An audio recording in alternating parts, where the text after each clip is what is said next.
The home of the go-getter. I got a go-getter on the line with me who decided to hang out with me. My buddy Tyler Bennett is on hanging out for a Wednesday. I'm broadcasting live from our studios in Atlanta. He is in Jersey. How's business been? You know, as an entrepreneur, you know, it's got to be tough going through a pandemic like we did. And I'd love to hear from your perspective how you navigated through such a crazy time, as far as where your head was at, where your mind was at, from a business perspective. It's I try to stay steady, but obviously I think every entrepreneur out there, there's good days where you're seemingly unaffected, and then the phone call comes and somebody got COVID, or somebody was exposed, and then it's I'm writing a playbook for the office and how to react to an exposure of COVID, and but I got to say, all in all, I have no complaints. Everyone in my immediate family is healthy, and thank God, and I know a lot of people with COVID.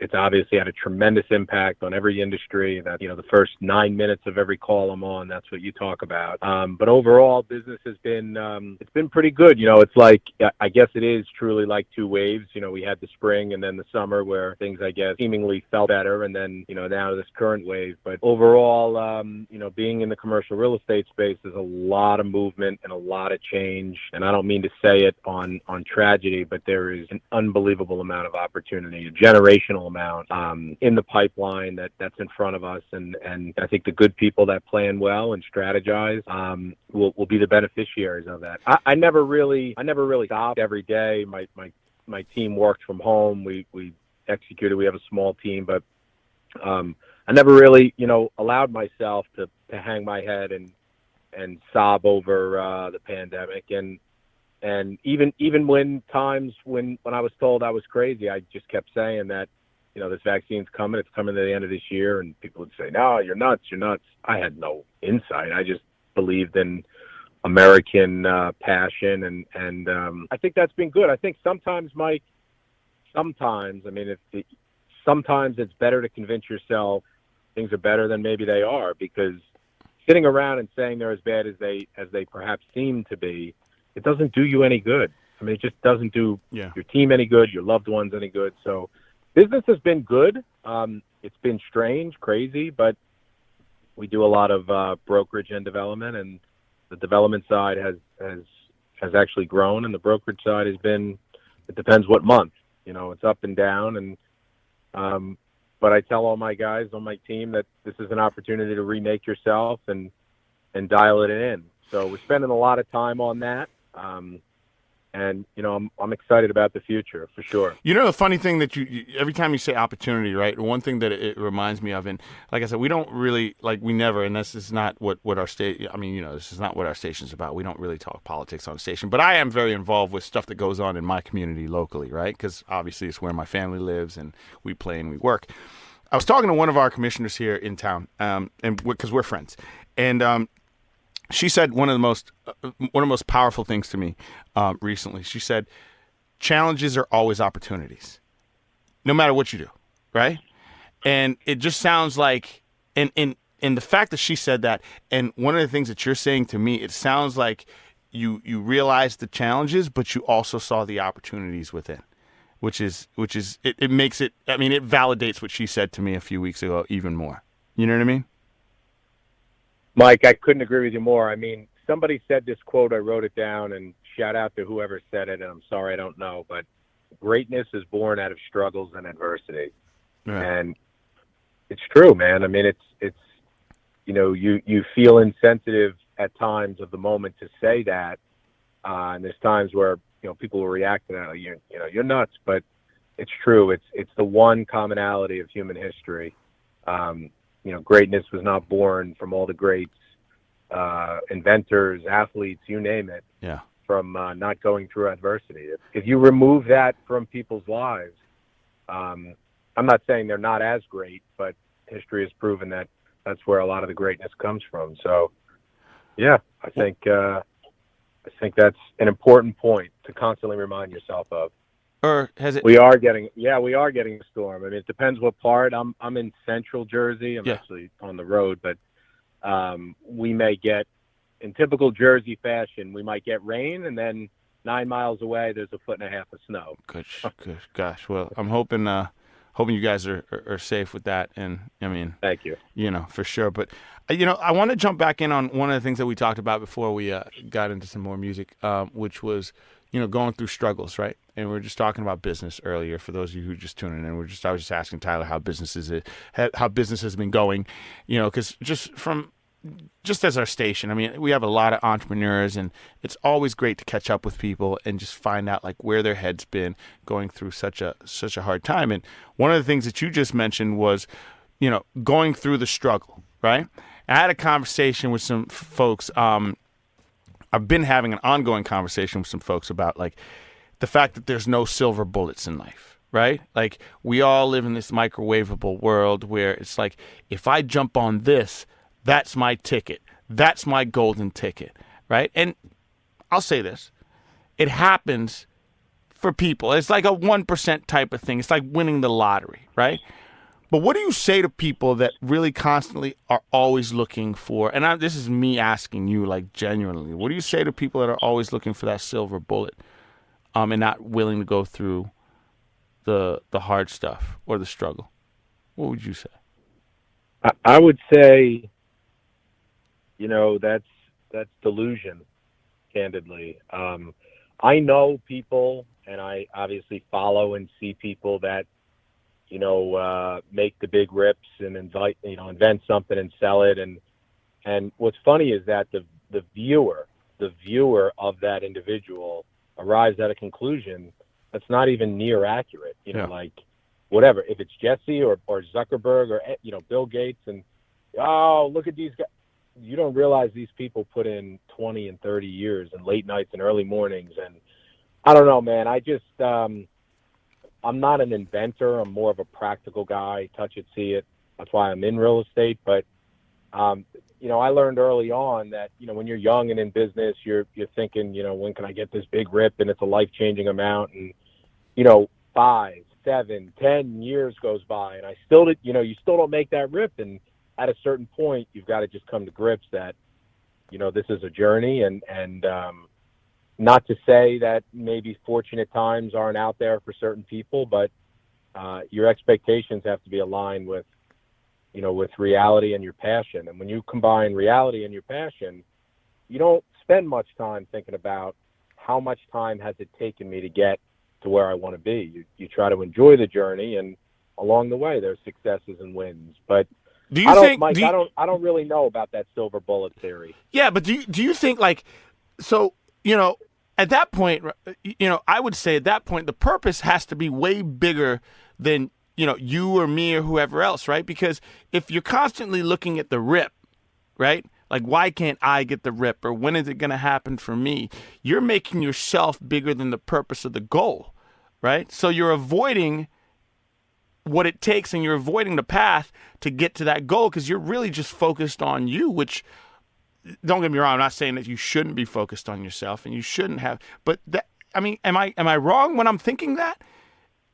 No, I think that was an amazing statement you just made. I'd bottle that up and quote that, but you are, almost selfishly putting yourself ahead of the purpose and the journey, and it just doesn't work, Mike. I mean, I'm sure that, there's 9 trillion people or billion, whatever, on this planet. I'm sure you'll find a case study where it did work, but it just doesn't work. And, I'm an eternal optimist, but I'm a realist, and it clicks for me. I think that's, what, Mike, what I think that silver bullet is? That silver bullet is mindset. Yeah. And mindset is an ever evolving thing. If you want a silver bullet, have the right mindset. And that'll take you from first gear to fifth gear. That's the hardest thing to say, because it's so, like, as I listen to you, right, and I know where you're coming from, but obviously this is for just all our friends, people that are just getting introduced, what have you. When you say, and everybody says that, when you say the word mindset, it is the easiest thing to say, but the hardest thing to accomplish, right? So as we say the mindset, and I agree with you 100%, but what would you say to that person when you say mindset, how to get into it? How do you sit in that seat? Commitment. Yeah. I mean, the expectation, it's easy to listen to people, whether it's Tony Robbins or whatever, and say, oh, that guy just has it. You don't think Tony Robbins has to work on his mindset every day? You don't think Tony Robbins gets a sore throat or has some intuition and negativity poking his brain? I mean, it's a constant journey. I have good days, I have bad days. I'm not always high. I mean, we all do, but it's an acceptance of that journey. And then, I would say one thing that I didn't do in the past is I was hard on myself. If I had a bad day, I would, you're not allowed to have bad days. Yeah. Now I go with the flow a little more because I know it's inevitable. Yeah. But I wouldn't have learned that had I not gone through the journey, right? Yeah. I wouldn't have known that. I read 600 books and listened to podcasts, and at the end of the day, those are tools that help, but the experience is what ultimately gets you to where you want to be. It's BYLR Radio. Shout out to my man D-Wiz, man. He curates such amazing music here on the station, man. We've got, by the way, just so everybody knows, Christmas Eve and Christmas Day, 48 hours of nonstop Christmas music right here on BYLR Radio. So while you're doing your last, wait, hold on a second, Tyler. Does Elfie show up on Christmas Eve or on Christmas Day? No, right? He goes back to the North Pole. No, he goes back. Christmas Eve he shows up though. Yeah. Yeah, Christmas Eve. So when you're putting out Elfie on Christmas Eve and you're wrapping presents that night for Santa to come down, listen to BYLR Radio, Christmas Eve, Christmas Day. We got you covered with nothing but Christmas music. My buddy Tyler Bennett's on the phone with me. He's been hanging out with me for the MJ show. By the way, don't forget, 4 o'clock, Lauren Ramsey comes up. She's going to be coming up right after me with the Experiences Are Everything podcast, so make sure you're listening.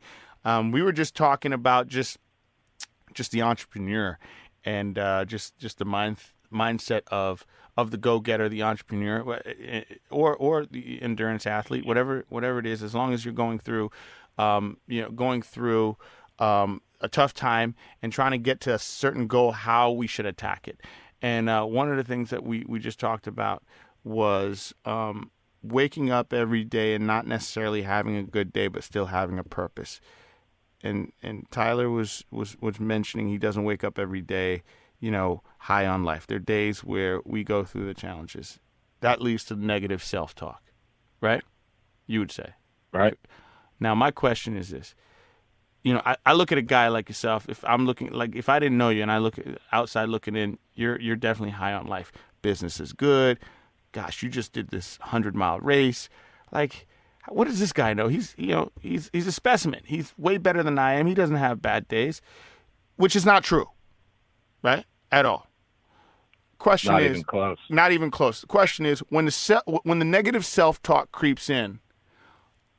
My question to you is 2 things. 1, what does it say, and how do you combat it? Such a good question. My negative self-talk is more about, perfect example, this morning. It was 18 degrees in New Jersey. I have this thing where I like to beat the sun. And if I beat the sun for 85% of the year, 1 hour a day times 358 days of the year, I earn more time. But that's a whole nother topic. So this morning, I had to, I'm training for life. I haven't had my races picked out, but I'm training, and I had a hard training session this morning. It was freezing. It was cold. I was exhausted. I overslept. My alarm, I never even use an alarm, went off twice. This morning I had one. And what I did this morning, meaning I had one where I didn't want to work out. I was exhausted. I was whooped. My mind, went to the negative self-talk. And quite honestly, in that case, it's just grit. Some days it's just pure grit, where you just go out one step at a time. The first sprint was hard. The second one got easier. Even though it was harder, Mike, it got easier from a mindset. And you work those kinks out as you go. And you don't put this pressure to say, I'm going to have the best workout of my life. I'm going to do it when I didn't want to do it. And that's the win. So there's times where I combat it with mindset, with self-talk, with a negative thought comes in and 2 positive thoughts of gratitude, my family, whatever the case may be, the sunrise, the leaves on the tree, and you flush that out and the positivity takes over. But it's a lot of work. Give me an example of the talk, the negative. What's the negative saying? I don't need to do this workout. I mean, I could get it in on makeup day, on Sunday when it'll be sunnier and warmer. What are you doing? What are you training for? What are you out of your mind? Like, why are you doing this? You don't need to. Yeah. Sleep in. Your body needs sleep. Blah blah blah blah blah. Yeah. It just goes. Yeah. Yeah. And then the combat of that is, are you kidding? I mean, for me, it's like, are you kidding me? Are you crazy? What's wrong with you? Talk like that. I mean, that's what I say. I don't know what you say. Yeah, I mean, I'm I don't know if I could say it on the radio. I mean, we need to bleep it. Family show.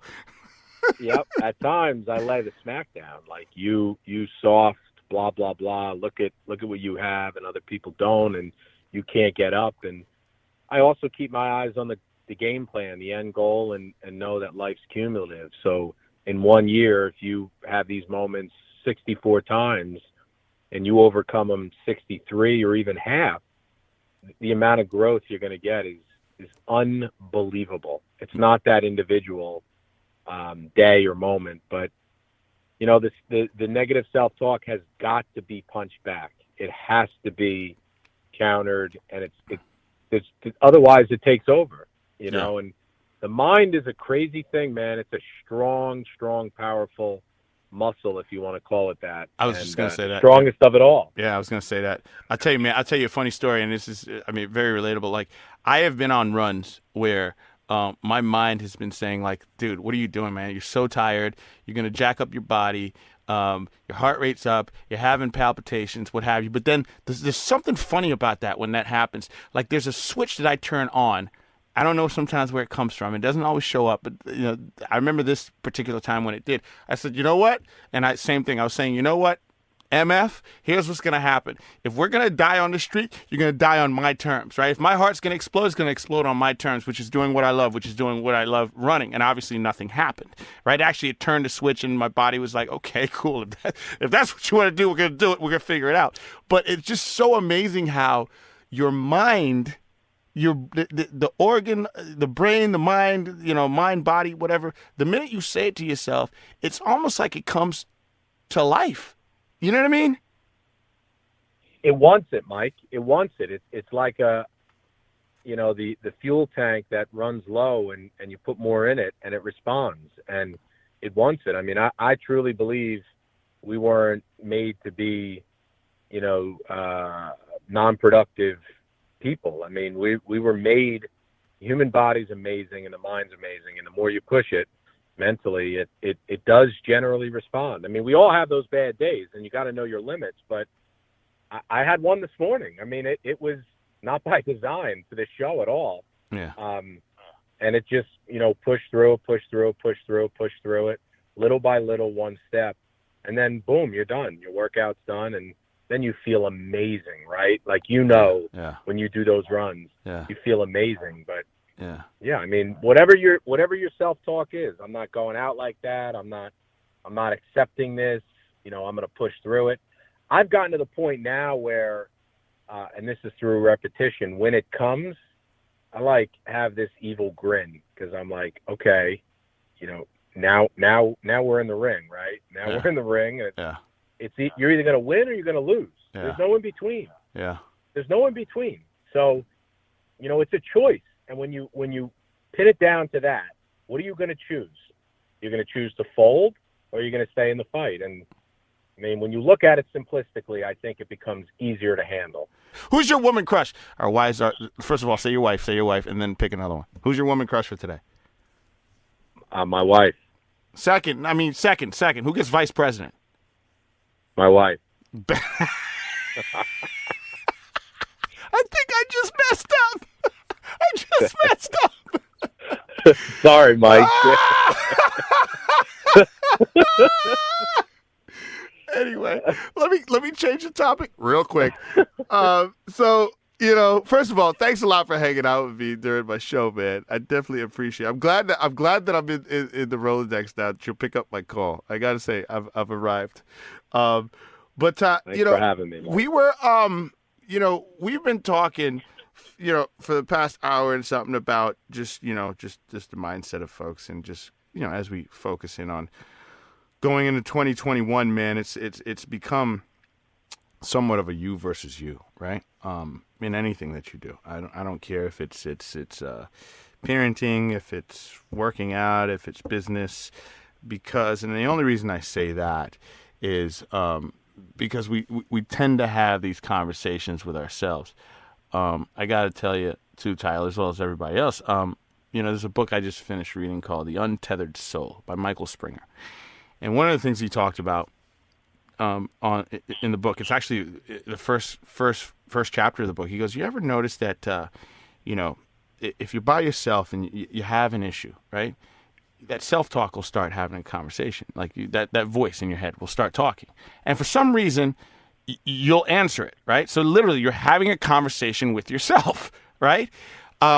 It's weird and it sounds absurd, but everybody knows what I'm talking about. Like you will have even the simplest thing, like, I need to go to the grocery store today. Nah, I don't need to do that, because so you're basically having an internal conversation. And we've been talking about how do you get over that? And I just saw something. I was reading one of Muhammad Ali's books that I finished prior to Michael Springer's book, and he said, one of the quotes that he said, it's not the mountain that you're trying to, summit, in your goal that's going to get you. A lot of times, it's the pebble in your shoe, right? And when you said earlier, Tyler, that that conversation normally shows up, right? And it's almost like, look who showed up for the party, and how am I going to conquer over that? I look at it as the pebble in your shoe, right? Is the thing that shows up that you're like, why is this here? This doesn't feel good. I should take it out. It's messing with me. And I really want to hone in on how the thought process is, and when it doesn't work, of getting out of that and not worrying about the pebble and looking more so toward the peak of the mountain. How do you really struggle, or how do you get through the fight? Because it is a fight sometimes, because sometimes that pebble is so strong, or that voice is so strong, that you feel like you can't win, man. I mean, my initial reaction is you just keep moving. When I was a kid, my father told me something, probably didn't mean much to me at that point, because it was, you lose a game, or you break up with a girlfriend, and he would say, when you're going through hell, you just keep moving. You're like, what are you talking about? But interesting enough, the older I get, I hear that in my head. And I think it's not how you move. Are you moving quick enough, fast enough, strong enough? As long as you keep moving, there's another side to this. And the pandemic's a perfect example. Every day the sun came up was a day closer to the backside of this. So, I mean, when I ran, 2 months ago, when I ran a 100-mile race, there was countless times where, whether that's self-talk or those full-blown conversations in your head are happening. And I knew there was one thing that I had to do no matter what, whether it was the rolled ankle or the stomach pain or just the negative attitude, is just keep moving. As long as I keep moving, cumulatively and nonstop, not always fast and not always the way I wanted to, but I'll get through the other side. And, that's a hard thing to do. I mean, I know it's simplistic in its explanation, but maybe things aren't as complicated. Maybe there's not this magic silver bullet. Maybe it is as simple as you're going through a hard time, you got to keep moving. And you think we complicate things, though? Seriously? Do you think we go too deep into absolutely. it? Like maybe absolutely. it's not as hard absolutely. as you think? Absolutely. And the reason for that, your thoughts on the reason for that? Like, why would you? Because none of us wants to complicate it. We want it as simple as possible, right? Outside influence. I at a point in my life allowed a lot more outside influence to complicate simple decisions and simple challenges. And whatever that outside influence may be. Mike, you talk to somebody today, they'll recite to you the last 5 Instagram posts, but they won't recite to you, how do you feel? They won't be able to answer that question. Like, wait, how do I? So I think, there's a lot of stuff in the information age and the media age being thrown at us. And I think we think we have to absorb it all and oftentimes react and act. And We lose a lot of understanding of ourselves Yeah. and a lot of self-awareness, and just simplify. How do I feel, and can I do this? And When you yes, say when Mike, you say how do you feel? What do you mean? Like, what do you mean? How do you feel? Like, how you're actually physically feeling right now? both physically and mentally. How do you feel right now? How do you feel right now? Do you feel good? Yeah. Does your leg hurt? Does your is your mind down? Are you upset at your wife? Whatever. Yeah. And I think you got to be aware of that, and because that impacts it, right? So now you bring out these outside influences. They're not real. They're not, they're zinging through your head, and they're not really addressing the way you feel. So it's really, really hard, man. I mean, everyone wants to have 1 million followers and be, the top gun on social media, and then recite what they hear. But it's hard. It's hard. I mean, I'm guilty of it today, all the time. I mean, I'm aware of it, and I'm guilty of it. There's times where I, detract from the path I know I need to take. I have the answer. I know the answer, but this influenced me or that influenced me. And so I do think, Mike, we overcomplicate things a lot. Yes, Yeah. I really do. And one of the things, you haven't asked me this, but maybe you will, one of the things for 21 and onward, not just 21, that implies I'm going to do it for 12 months and then I'm not going to do it. Yeah. I want to simplify my life. And that doesn't mean I don't want to grow my business. I want to simplify it so that the mind is clear and things are clear. And the more simple you get, you could still grow and be simple. Right. But the more fulfilling life gets. I think my biggest one of my pet peeves, man, is when people tend to I mean, I guess whatever works for people, but I would say this, like, when the new year comes around, everybody always yells, "This is my year. This is my year." Right? And I hear that all the time. Like, every year that resets, they go, "This is my year." And I go, "What about right now?" Right? Like, even as we speak, and it's December 16th. Even as we speak, like, why can't right now be your time? Right? Because that's all you have. Jesse talked about that earlier on Bananas this Monday, where he said, your relationship with time. And I just try to remind people of that, that it's right here, right now. Do it now. Don't wait till then, because then isn't promised to any of us. You know what I mean? I had a good friend of mine just recently, just honestly, just on top of the world, would never think that he kissed his kids one morning last week and never came back home. Nothing was wrong with him. He was perfectly healthy. Unfortunately, was taken in a tragic accident, but it's like, why not right now?